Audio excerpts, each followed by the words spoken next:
you fix a school system that's plagued with money problems? Well, in Baldwin County, they thought a temporary 1% sales tax might help. So city leaders and supporters rallied behind the measure, and it passed overwhelmingly.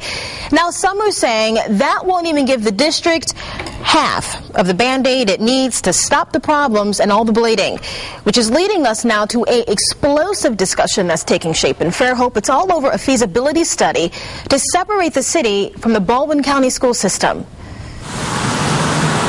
Fairhope, unique, beautiful, one of the best small towns in the South. That's how Southern Living magazine describes the city of Fairhope. We just feel like Fairhope is not an average community. It's a unique place. Driving through the city's downtown, it's not hard to see why. Vibrant art fills the streets here. There are fresh flowers everywhere you turn. But there's more to Fairhope than its downtown and breathtaking pier. The city stretches north, south, east, and west of Greeno Road and right into some areas that aren't so picturesque.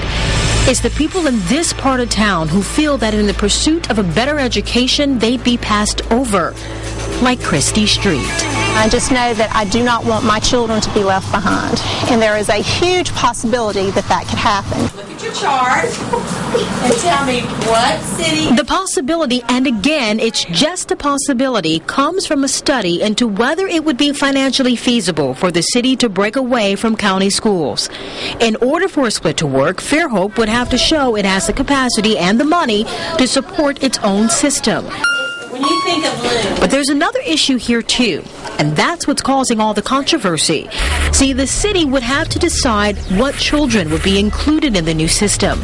Do they take the current feeder pattern, or do they just look at the children within Fairhope city limits? It's a huge problem to be considered, because what I would never want to see happen to anybody is the kind of situation where a community is divided or a community is split apart. Bob Callahan represents Fairhope on the Baldwin County School Board. He says there are close to 1,500 students who live outside the city limits but attend city schools. Here's a map of what we're talking about. See, the areas that fall outside of this black outline aren't within city limits. We're talking about communities east of 181, south of County Road 32, and parts of South Fairhope near Twin Beach Road. So if talks continue, where would all those children go? Your 1,500 students that are currently in Fairhope Middle School, Fairhope High School, are going to have to be bused somewhere. That busing would be to Foley, which is approximately 18.7 miles one way. On a bus for close to 40 miles a day. Christie Street has 2 children who could potentially be bused to another school system or have to go to a private school if Fairhope decides to break from the county and doesn't include children outside city limits in that new system. But it's not just streets whose kids would be affected. If you go back to the dividing lines, you could be looking at Fairhope High School from your front lawn, but just because you live on the opposite side of the street, you wouldn't be able to go there. Now, see, this middle school is a prime example of that. It sits on city grounds, but come on. Yeah, but now I'm just a couple blocks away, and already we're outside of the city limits. In these areas, it's more rural, a lot of farming, and the neighborhoods are predominantly black. Civil rights could possibly be violated in all of this. That is going to be something that we're going to have to look at. There is an African-American population that's just south of Fairhope that is not inside the city limits. So that will be a discussion.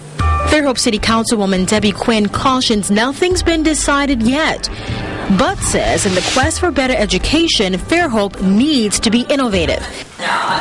Amy Greer-Thompson agrees. She's one of the parents that would support a split, arguing that while the true problem lies with the education funding system, there's no way to fix that anytime soon. There are just a lot of ifs.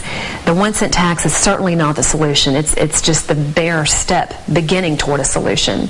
But the big picture solutions for all this, we know, are to tackle equity funding and other things. But all of those challenges that must be fixed are not easy and they're not quick. And they certainly are not going to offer any relief for us, maybe in the next 3 years.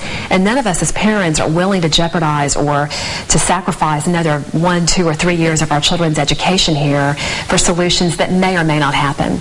As it stands, a split may or may not happen. Fairhope is merely looking into whether it could afford it. But there's a lot to be determined. Thompson says, in the meantime, people should try putting their emotions aside and wait for the facts to see if a split is the best solution for Fairhope and its future.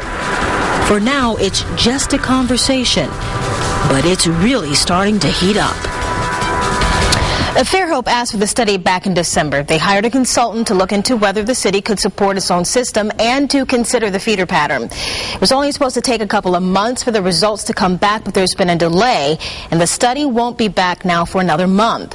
If Fairhope were to form its own system, it would join other cities in the state that have already done so, most recently Saraland.